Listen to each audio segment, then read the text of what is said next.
Two wheeler automatic Fortuner രണ്ടെണ്ണം അല്ലേ? 2 ലക്ഷം മുടക്കിൽ കൊണ്ടാക്കാം അല്ലേ? വേറെ 2 ലക്ഷം രൂപയ്ക്ക് ഏകദേശം ഇത് നമ്മൾ 12.25 ഉറുപ്പിയാണ് നമ്മൾ ഈ വണ്ടി ഉദ്ദേശിക്കണ്ടേ. ചോദിക്കണം എത്ര മോഡലുണ്ട്? 12 വണ്ടി. 12 മോഡൽ 12.25 ലക്ഷം ഏകദേശം 2 ലക്ഷം രൂപ ഏകദേശം 10 റുപ്യ 11 റുപ്യ ഐ ടി ഒക്കെ ചെയ്യുന്നവർക്കാണ് ലോൺ ഇട്ട് കൊടുക്കാം. കയറും. ഈ ഫോർച്യൂണർ ഇത് നമ്മളിവിടെ കേരള നമ്പർ തന്നെ 11.25 ലക്ഷം റുപ്യ കൊടുക്കാം. 11.25 ടൂ വീലർ ഓട്ടോമാറ്റിക് ബ്ലാക്ക് ആണ് ഫോർച്യൂണർ. ഓക്കെ ഏകദേശം 1.25 2 ലക്ഷം രൂപ ഇറക്കാം. അതേപോലെ എക്കോസ്പോർട്ട് ഉണ്ടല്ലോ, ഇത് 2020 ഡീസലാണ്. എല്ലാം കടും ചോപ്പ് സാധനം. അതും നമ്പറൊക്കെ ഫാൻസി നമ്പർ ഒക്കെ 11 ആണല്ലേ? 11 പൂജ ഒരു പൂജ ഉണ്ട്. എത്ര കൊടുക്കാറ്?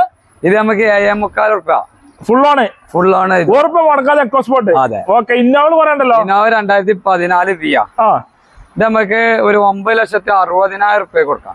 ഒരു 1.5 ലക്ഷം രൂപ മുടക്കിലൊക്കെ ഇറക്കാം. ഇന്റർകൂളർ വണ്ടി. ഓക്കെ